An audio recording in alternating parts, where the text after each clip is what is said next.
The question I'm preoccupied with is the following. In what ways can we problematize some of the constituent features of these times of ours?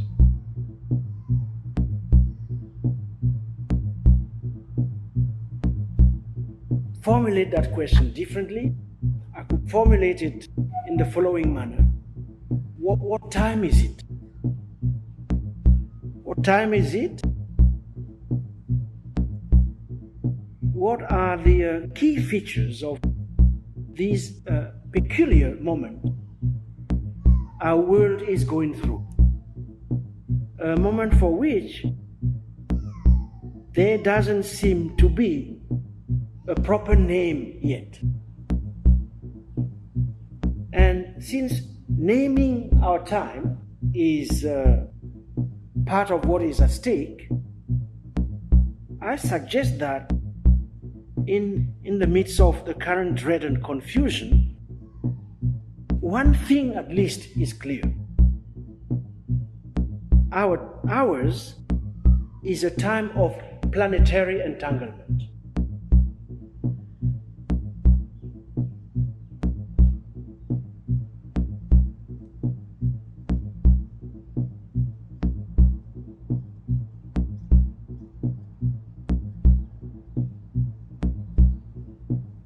Entanglement is not all that characterizes the now.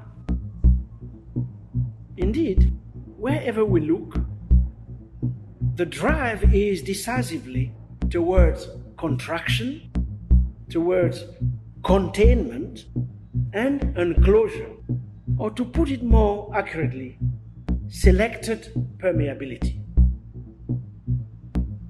By enclosure, contraction, containment, selected permeability, and I'm sure there might be many other characterizations, I mean two things. First, I refer to the proliferation of boundaries and the erection of all kinds of walls and fortifications, gates and enclaves, or various practices of partitioning space, of offshoring and fencing of wealth, a process that is once again global, or to put it differently, planetary. You find it everywhere.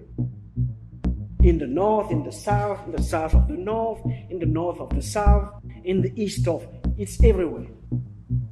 So that's the first meaning I give to 4 terms: closure, contraction, containment, and selective permeability. But there is a second meaning I give to those terms, and here I refer to, let's call it a matrix of rule. A matrix of rule mostly designed for those human bodies deemed either in excess, unwanted, illegal, dispensable, or superfluous.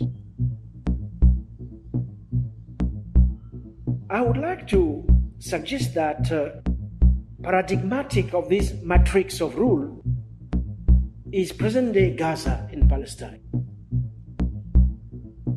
Gaza is a paradigmatic example on two counts. On the one hand, it is the culmination of spatial exclusionary arrangements that existed in an incipient state during the early phases of modern settler or genocidal colonialism. Such was the case of Indian reservations in the United States of America.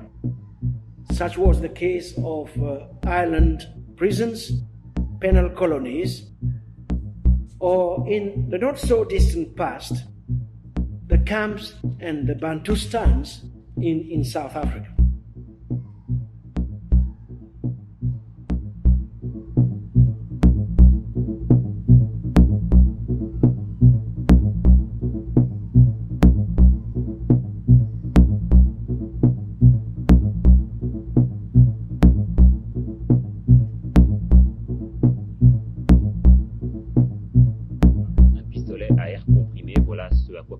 les premières analyses balistiques qui ont suivi samedi soir le meurtre du petit Toufi Kouanès dans la trop célèbre cité des 4000 à La Courneuve. Chaleur, bruit, violence, fin de ramadan, racisme, entassement, tout a été dit depuis 48 heures sur ce meurtre d'un petit garçon de 10 ans.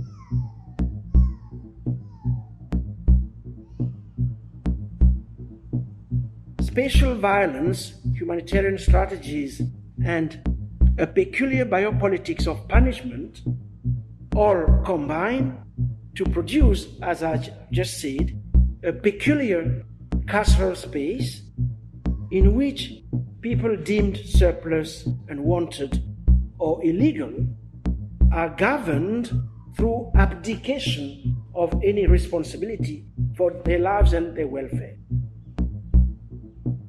I'm making this to suggest that we live at a time when we witness a proliferation of forms of, let's call them, government by abdication of responsibility. And we witness this including within advanced democracies. It's not simply a peculiarity of those faraway places. This is also characteristic of life in contemporary so-called advanced democracies, liberal democracies. Indeed, moments of escalation, some would call it acceleration, can also be genuinely frightening. Why? This is because in the midst of the dread, many suddenly come to the realization that things could get uglier. They suddenly awaken to the consciousness that events they always imagined were all but improbable might in fact happen, and they might end up having to go through a lot more than they ever thought or were prepared for. Bah, depuis que je suis née ici, ça fait 15 ans. 5, 4, 3, 2, 1, fire.